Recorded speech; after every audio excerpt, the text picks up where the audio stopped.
माँ शारदे के श्री चरणों में नमन करता हूँ। आप सभी बच्चों का एस मंगल क्लासेस यूट्यूब चैनल में स्वागत करता हूँ, अभिनंदन करता हूँ।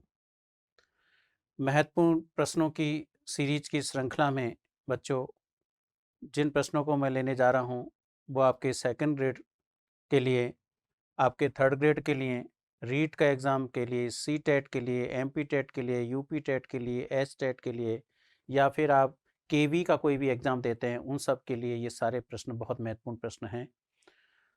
इस सीरीज़ का आप ज़्यादा से ज़्यादा बच्चे लाभ उठाएं।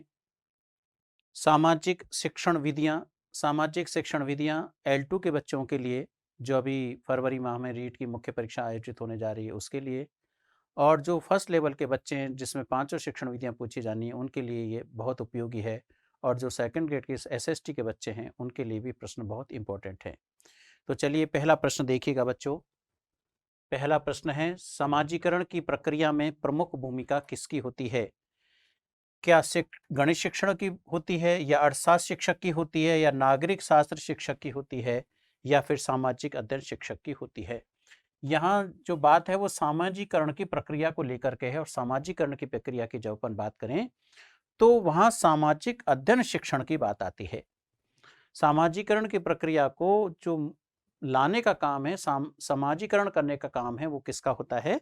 सामाजिक अध्ययन शिक्षक का होता है। सामाजिक अध्ययन शिक्षक की भूमिका इसमें इंपॉर्टेंट होती है। प्रश्न नंबर 2 चलें।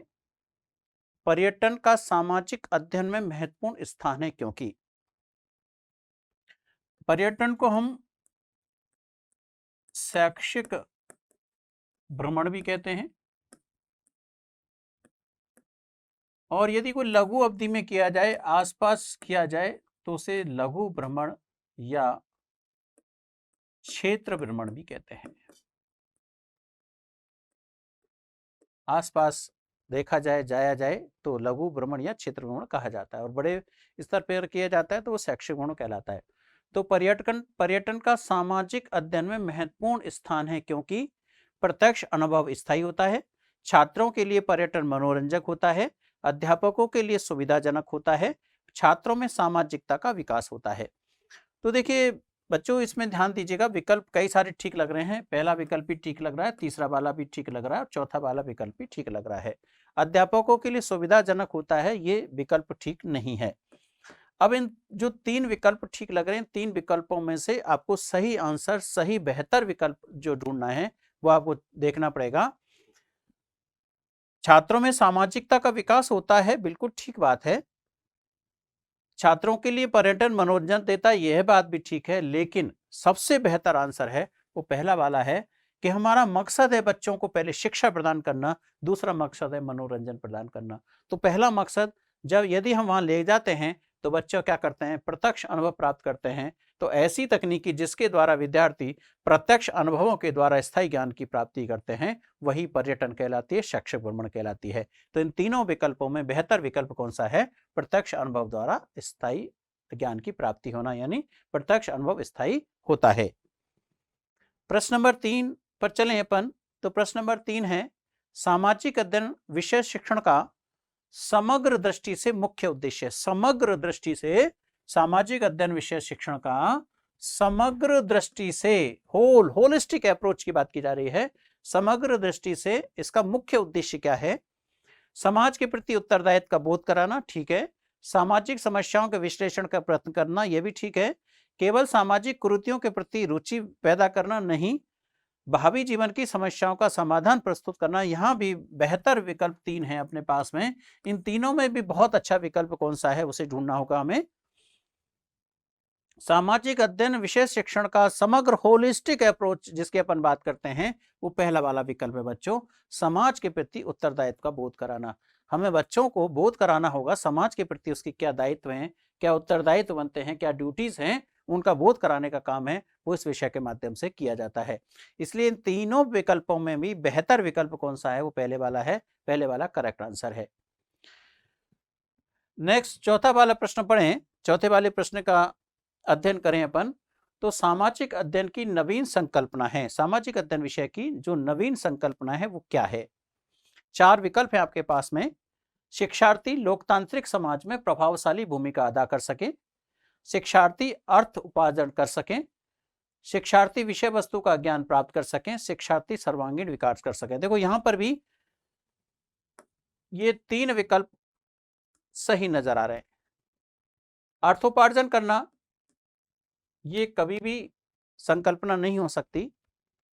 सामाजिक अध्ययन की नवीन, अब यहां पर जो आंसर है वो नवीन शब्द को लेकर है, नवीन संकल्पना को लेकर है, और जब नवीन संकल्पना को लेकर है तो इसका विकल्प भी पहला वाला बेहतर है इन दोनों विकल्पों में से यदि देख लें तो। शिक्षार्थी लोकतांत्रिक समाज में प्रभावशाली भूमिका अदा कर सके, ये काम है हमारा। हम विद्यार्थी को इस तरीके से तैयार करना चाहते हैं इस विषय के माध्यम से कि विद्यार्थी इस लोकतांत्रिक समाज में अपनी प्रभावशाली भूमिका अदा कर सके। यहाँ पर तो शिक्षार्थी विषय वस्तु का ज्ञान प्राप्त कर सके, ठीक है, मानते हैं ये होनी चाहिए, और शिक्षार्थी सर्वांगीण विकास कर सकें यह भी होना चाहिए, लेकिन जो प्रभावशाली भूमिका है वो लोकतांत्रिक समाज में वो महत्वपूर्ण है यहाँ पर। इसलिए करेक्ट आंसर 1 हो गया। बहुत सारे बच्चे 4 आंसर देकर आ सकते हैं, जो हो सकता है लेकिन बेहतर नहीं है। प्रश्न नंबर 5 देखिएगा। माध्यमिक शिक्षा आयोग के अनुसार, माध्यमिक शिक्षा आयोग ध्यान में आता हो, इसको मुदालियर आयोग भी कहा जाता है। 1952-53 के अनुसार सामाजिक अध्ययन को मान्यता प्रदान की गई है। किस रूप में मान्यता प्रदान की गई है? सामाजिक विज्ञान विषय के रूप में, भौतिक इकाई के रूप में, संग्रहित इकाई के रूप में, या इनमें से कोई नहीं। तो सामाजिक विज्ञान के रूप में नहीं दी गई थी। सामाजिक विज्ञान विषय को तो 1900 राष्ट्रीय शिक्षा नीति 1986 के तहत किया गया था। भौतिक इकाई के रूप में भी नहीं दी हुई है। तो आंसर इनमें से कोई ना हो करके कि सामाजिक विषय को उप विषयों से मिलकर के बनाया था, जिसमें आपको ध्यान में आता हो नागरिक शास्त्र की अपन बात करते हैं, हिस्ट्री की बात करते हैं, इसमें ज्योग्राफी की बात करते हैं, तो संग्रहित इकाई के रूप में से बताया गया था। तो माध्यमिक शिक्षा आयोग के अनुसार सामाजिक अध्ययन को मान्यता प्रदान की गई, किस रूप में की गई? संग्रहित इकाई के रूप में की गई थी। प्रश्न नंबर 6, बालक के व्यवहार में अपेक्षित परिवर्तन का निर्णय अध्यापन द्वारा किया जाता है। मूल्यांकन से, प्रशिक्षण से, अनुदेशन से, परीक्षा से। बालक के व्यवहार में अपेक्षित परिवर्तन हुआ या नहीं,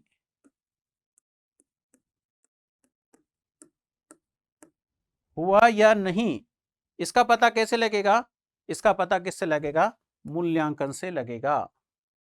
जब बच्चों का मूल्यांकन करेंगे तो मूल्यांकन से ही पता लग पाएगा कि बच्चों के व्यवहार में परिवर्तन हुआ या नहीं हुआ। ज्ञान, अवबोध, अनुप्रयोग, कौशल, अभिरुचि, अभिवृत्ति, इन 6 शिक्षण उद्देश्यों का पता लगाने के लिए तो जो व्यवहार में अपेक्षित परिवर्तन हम कहते हैं, लिखते भी हैं, विद्यार्थी ये कर सकेंगे, विद्यार्थी कर सकेंगे, तो उसकी जांच करने के लिए हमारे पास क्या होता है? मूल्यांकन होता है। तो मूल्यांकन से ही हम निर्णय करने की बात कर सकते हैं। नेक्स्ट प्रश्न, 7वें प्रश्न की ओर चलें। 7वां प्रश्न पढ़िए बच्चों पहले। सामाजिक विज्ञान के नए शब्दों की जानकारी कर छात्र सामाजिक भाषा में तथ्यों का वर्णन कर सकते हैं। यह सामाजिक विज्ञान शिक्षण का कौन सा विशिष्ट उद्देश्य है? बताइए। कौशल, अवबोध, ज्ञान, ज्ञान उपयोग, कौन सा वाला है? कौन सा आएगा, आना चाहिए आपके हिसाब से? इसका आंसर बच्चों यहां पर है, आपको जो सीखना है वो यही बात सीखनी है, पकड़ना है हमें कि आंसर कहां मिल सकता है। तथ्यों का वर्णन, जो जानकारी छात्र सामाजिक भाषा में तथ्यों का वर्णन कर सकते हैं, और वर्णन करना ध्यान में आता हो किसके अंदर आता है? अवबोध के अंदर आता है। तो आंसर क्या हो गया? सेकंड वाला ऑप्शन हो गया अवबोध। प्रश्न नंबर 8, व्याख्यान तथ्यों, सिद्धांतों या अन्य संबंधों का प्रतिपादन है जिनको शिक्षक अपने सुनने वालों को समझाना चाहता है। यह कथन है। बताइए कथन किसके द्वारा दिया हुआ है? कथन को लेकर के परीक्षा में प्रश्न आते हैं आपकी में। तो यह कथन जेम्स एम ली का है, रिस्क का है, वाइनिंग एवं बाइनिंग का है, या गीजू भाई का है? तो कथन हमें कहीं ना कहीं व्याख्यान, तथ्यों और सिद्धांतों की जो बात करते हैं वो रिस्क करते हैं, रिस्क के द्वारा दिया गया ये कथन है। व्याख्यान, तथ्यों, सिद्धांतों या अन्य संबंधों का प्रतिपादन है, यह कहने वाले कौन है? यह रिस्क हैं। तो रिस्क के द्वारा ये कथन दिया गया है।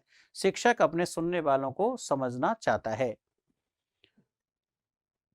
प्रश्न नंबर 9, आधुनिक युग की वैज्ञानिक खोजों तथा बदलते हुए समाज को स्वरूप को किस विषय की उत्पत्ति का श्रेय दिया जाता है? तो जो आज हम देख रहे हैं आधुनिक युग की वैज्ञानिक खोजों तथा बदलते हुए समाज को, जो समाज का स्वरूप बदल रहा है, उसमें उसकी उत्पत्ति का जो श्रेय जाता है वो कौन से विषय को जाता है? क्या वो इतिहास को जाता है? क्या वो सामाजिक ज्ञान को जाता है? क्या वो दर्शन शास्त्र को जाता है? क्या वो नैतिक शास्त्र को जाता है? तो आंसर क्या आएगा? जैसा सीधा सीधा सा दिख रहा है हमें, इतिहास से वैज्ञानिक खोजों की बात नहीं होगी, दर्शन से भी नहीं होगी, नैतिक से भी नहीं होगी, सामाजिक ज्ञान, इसलिए होल विषय बनाया हुआ है, इसे कई उप विषयों से बनाया हुआ है। अब यहाँ सामाजिक ज्ञान के स्थान पर ऑप्शन विज्ञान भी मिल सकता है, उसे भी आपको ध्यान में रखना पड़ेगा। समाज के स्वरूप को जो आज परिवर्तन हमें देखने को मिल रहा है वो सामाजिक ज्ञान या विज्ञान विषय से देखने को मिल रहा है। प्रश्न नंबर 10, सामाजिक अध्ययन विषय में आपने अपने परख में भारत के मानचित्र में भारत की संसद किस स्थान पर है, इससे अंकित करने से संबंधित प्रश्न पूछा है। इस प्रश्न को पूछने में वांछित व्यवहारगत परिवर्तन निम्न में से संबंधित है: पुनर्पहचान से, क्रिया संपादन से, प्रत्यास्मरण से, निष्कर्ष निकालने से। बताइए क्या आंसर होना चाहिए इसका? किस स्थान पर है, इसे अंकित करने से संबंधित प्रश्न पूछा गया। अंकित करने से संबंधित प्रश्न पूछा गया है, तो कहीं ना कहीं बच्चों यहां पर कौशल की बात आने वाली है, और जब कौशल की बात आने वाली है तो आंसर सीधा सीधा सा कहां जा रहा है? क्रिया संपादन की ओर जा रहा है। पुनर्पहचान भी नहीं है, प्रत्यास्मरण भी नहीं है, निष्कर्ष निकालने से भी नहीं है, क्रिया संपादन इन कौशल की ओर जब प्रश्न का उत्तर जा रहा है तो वहां अपन को जाना चाहिए। ये बच्चों आपके लिए बुक्स निकाली हैं, आपकी परीक्षा में आपको सफलता मिले, इसके लिए सामाजिक अध्ययन की L2 वाले बच्चे जो तैयारी कर रहे हैं उनके लिए एक किताब निकाली हुई है। अब इसके ये डेस्क्रिप्टिव किताब है, इसे डेस्क्रिप्टिव रूप में आप पढ़ करके अध्ययन करिएगा, आपके कंसेप्ट क्लियर होंगे। इसमें ऑब्जेक्टिव टाइप के प्रश्न भी हैं, डेस्क्रिप्टिव और ऑब्जेक्टिव दोनों मिलेगी इस किताब आपके लिए। जो बच्चे फर्स्ट लेवल की तैयारी कर रहे हैं, फर्स्ट लेवल की डेस्क्रिप्टिव किताब भी है, फर्स्ट लेवल की ये ऑब्जेक्टिव किताब भी है, जिसमें 5 प्रकार की शिक्षण विधियां हैं, तो सामाजिक की शिक्षण विधियां उसमें भी आती हैं। जो बच्चे फर्स्ट लेवल की तैयारी कर रहे हैं या सेकंड लेवल की तैयारी कर रहे हैं L2 की, चाहे साइंस से कर रहे हैं, चाहे सामाजिक से कर रहे हैं, चाहे किसी भाषा से कर रहे हैं, तो उनको ये पढ़ना ही होगा। तो यहाँ अध्यापक सीधी भर्ती परीक्षा ग्रेड 3 के लिए शैक्षिक प्रदर्शन निःशुल्क एवं अनिवार्य बाल शिक्षा अधिकार अधिनियम 2009-2011 ये डेस्क्रिप्टिव किताब है और ये ऑब्जेक्टिव किताब है उसकी। उस ऑब्जेक्टिव किताब को आप देख सकते हैं, बहुत सारे प्रश्न इसमें डले हुए हैं, आप उनको सॉल्यूशन करिएगा। नेक्स्ट 11वां प्रश्न है, किस विधि में व्यक्तिगत शिक्षण तथा कक्ष शिक्षण दोनों ही संभव है? किस विधि में व्यक्तिगत शिक्षण तथा कक्ष शिक्षण दोनों ही शिक्षण संभव है? और वो विधि कौन सी है? वो विधि, इन चारों विधियों का यदि हम देखें तो करेक्ट आंसर आएगा बच्चों अवलोकन विधि। ऑब्जर्वेशन में हम व्यक्तिगत शिक्षण भी कर सकते हैं और ऑब्जर्वेशन विधि के अंदर हम सामूहिक रूप से भी कर सकते हैं, यानी सामूहिक यानी कक्ष शिक्षण भी अपन कर सकते हैं बच्चों का ऑब्जर्वेशन के माध्यम से। तो खोज इंडिविजुअल चलने वाली विधि है, इकाई शिक्षण विधि भी नहीं है, समस्या समाधान विधि भी नहीं है, तो करेक्ट आंसर अवलोकन विधि। प्रश्न नंबर 12, मूल्यांकन उपागम में श्यामपट्ट सार विकसित किया जाता है। तो यहां ये ध्यान में रखिएगा, उपागम कौन सा है? मूल्यांकन है। मूल्यांकन उपागम में श्यामपट्ट सार विकसित किया जाता है विकासात्मक प्रश्नों में, मूल्यांकन प्रश्नों में द्वारा, पुनरावृत्ति प्रश्नों द्वारा, उपरोक्त सभी में। तो विकासात्मक मूल्यांकन उपागम के अंदर विकासात्मक प्रश्नों में नहीं होता तो फिर उपरोक्त सभी भी विकल्प नहीं हो सकता। पुनरावृत्ति की बात भी इसमें नहीं की जाती, इसमें जो बात की जाती है वो मूल्यांकन उपागम ही मूल्यांकन प्रश्नों के द्वारा करता है। इसलिए मूल्यांकन और पागम का सीधा सीधा सा संबंध मूल्यांकन प्रश्नों से होता है, तो मूल्यांकन प्रश्नों द्वारा। प्रश्न नंबर 13, सामाजिकृत अभिव्यक्त विधि की औपचारिक वर्ग योजना का प्रकार है। अपन जानते हैं कि सामाजिकृत अभिव्यक्त विधि होती है वो दो रूपों में पाई जाती है। एक इसका औपचारिक रूप होता है और दूसरा इसका अनौपचारिक रूप होता है। जब अनौपचारिक रूप में हम जाते हैं तो परिवार और समाज में ये रूप चलता है, और औपचारिक रूप जो चलता है वो विद्यालय के अंदर चलता है बच्चों। और विद्यालय के अंदर सामूहिक वाद विवाद भी होता है, विचार समिति भी होती है, विचार गोष्ठी भी होती है। इसलिए आंसर क्या हो गया? उपरोक्त सभी हो गया। तो सामाजिक अभिव्यक्त विधि की औपचारिक वर्ग योजना के अंदर ये तीनों आती हैं। इनके अलावा कार्यशाला भी आती है और आपकी दल शिक्षण भी आता है, पैनल चर्चा भी इसके अंदर आती है। ये सब औपचारिक रूप के अंतर्गत आते हैं। नेक्स्ट प्रश्न 14वें की चलें। मस्तिष्क मंथन में हिमभंजक शब्द का अर्थ है। मस्तिष्क मंथन में हिमभंजक शब्द का अर्थ है बर्फ को तोड़ना, नए विचारों का खंडन, मूर्खतः विचार का खंडन, परंपरागत विचार का खंडन। मस्तिष्क मंथन के अंदर क्या होता है? नवीन विचारों का उदय होता है, और जब नवीन विचारों का उदय होता है तो परंपरागत विचारों का क्या होता है? खंडन होता है। जो रूढ़िवादी विचार आते हैं, परंपरागत विचार आते हैं, उनको तो हम खंडित करते हैं, उनको तो तोड़ते हैं, उनको ब्रेक करते हैं, और नए विचारों का हम क्या करते हैं? उदय करते हैं इसके अंदर, मस्तिष्क मंथन के अंदर। तो करेक्ट आंसर क्या है? परंपरागत विचारों का खंडन। प्रश्न नंबर 15, वैज्ञानिक विधि का अंतिम सोपान है। आपसे अंतिम सोपान पूछा जा रहा है वैज्ञानिक विधि का। आंकड़ों का संकलन, लेखा जोखा, निष्कर्ष, समस्या का विश्लेषण। वैज्ञानिक विधि के 6 सोपान आप पढ़ते हैं। पहला समस्या का चयन करना होता है, दूसरा समस्या का प्रस्तुतिकरण करना होता है, तीसरा परिकल्पनाओं एवं कल्पनाओं का निर्माण करना होता है, चौथा परिकल्पनाओं एवं कल्पनाओं के आधार पर तथ्यों और आंकड़ों का विश्लेषण करना होता है, पांचवा जो होता है चौथा संकलन का होता है, पांचवा विश्लेषण का होता है, और छठा जो होता है वो निष्कर्ष का होता है, निर्णय का होता है। तो अंतिम सोपान जब आपसे पूछा जा रहा है तो यहाँ जल्दीबाजी में लेखा जोखा नहीं करके आना। लेखा जोखा जो अंतिम है वो प्रायोजना विधि का है। प्रायोजना विधि का अंतिम सोपान है। वैज्ञानिक विधि का या समस्या समाधान विधि का अंतिम सोपान क्या होता है? निष्कर्ष निकालना होता है। प्रश्न नंबर 16 है, समाजमिति विधि द्वारा जांच की जाती है आचरण की, सामाजिकता की, व्यक्तित्व की, इनमें से कोई नहीं। जैसा नाम नजर आ रहा है, समाज और मिति माने मापना, यानी समाज के द्वारा मापने की अपन बात कर रहे हैं। तो बच्चे का समाज के द्वारा हम क्या मापते हैं? क्या सामाजिकता को माप सकते हैं, क्या व्यक्तित्व को माप सकते हैं, या इनमें से कोई नहीं? हम किसको मापते हैं? आचरण को देखते हैं, आचरण को चेक करते हैं, बच्चों के व्यवहार को चेक करते हैं। क्योंकि ये क्या है? मूल्यांकन की गुणात्मक प्रविधि है, टेक्निक्स है, ये तकनीकी है। और जब मूल्यांकन में गुणात्मक की बात करते हैं तो व्यवहार का आकलन करती है, व्यवहार का मापन करती है, और वो है आचरण। प्रश्न नंबर 17 से चलने से पहले आप सभी बच्चों के लिए बहुत इंपॉर्टेंट टेस्ट सीरीज लेकर के आए हैं।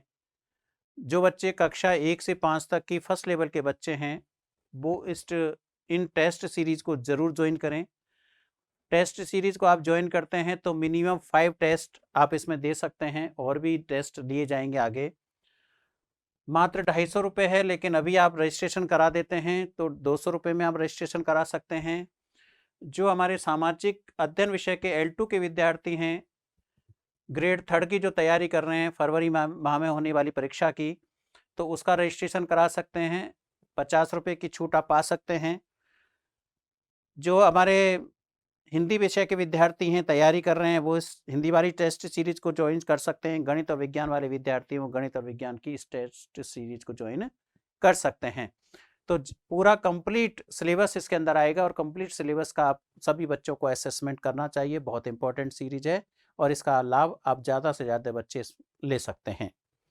अब बच्चों नेक्स्ट क्वेश्चन की ओर चलें। 17वां प्रश्न, स्थानीय इतिहास पढ़ाने की सर्वोत्तम विधि है। स्थानीय इतिहास हम पढ़ाना चाहते हैं, आसपास के क्षेत्र का इतिहास पढ़ाना चाहते हैं, तो उसके लिए सर्वोत्तम विधि कौन सी है? क्या भाषण देना है? नहीं, भाषण देना नहीं हो सकती। विद्वानों का भाषण कराना यह भी नहीं हो सकती। स्थानीय इतिहास पढ़ाना है हमें। स्थानीय ऐतिहासिक स्थलों का भ्रमण ये हो सकते हैं, सहायक सामग्री का प्रयोग हो सकता है, ये दोनों हो सकते हैं, लेकिन बेटर इन दोनों में से क्या है कि जब स्थानीय इतिहास पढ़ाना है तो स्थानीय ऐतिहासिक स्थलों का भ्रमण करा के हम उनको स्थायी अध्ययन करा सकते हैं। तो बेस्ट जो मानी जाती बेस्ट तरीका है वो स्थानीय ऐतिहासिक स्थलों का भ्रमण। प्रश्न नंबर 18, किसी विषय को अन्य विषयों से सह संबंधित कर पढ़ाना आवश्यक है क्योंकि कोई विषय है उसे अन्य विषयों के साथ सह संबंधित पढ़ाना चाहिए। और क्यों पढ़ाना चाहिए, उसके पीछे क्या कारण है? क्या ज्ञान अखंड है? बिल्कुल सही बात है। मस्तिष्क अविभाज्य है? बिल्कुल सही बात है। अधिगम में स्थायित्व आता है? बिल्कुल सही बात है। जितना हम कनेक्ट करेंगे दूसरे विषयों को स्थायित्व आता है। इसलिए ऐसी स्थिति में आंसर क्या हो जाता है इसका?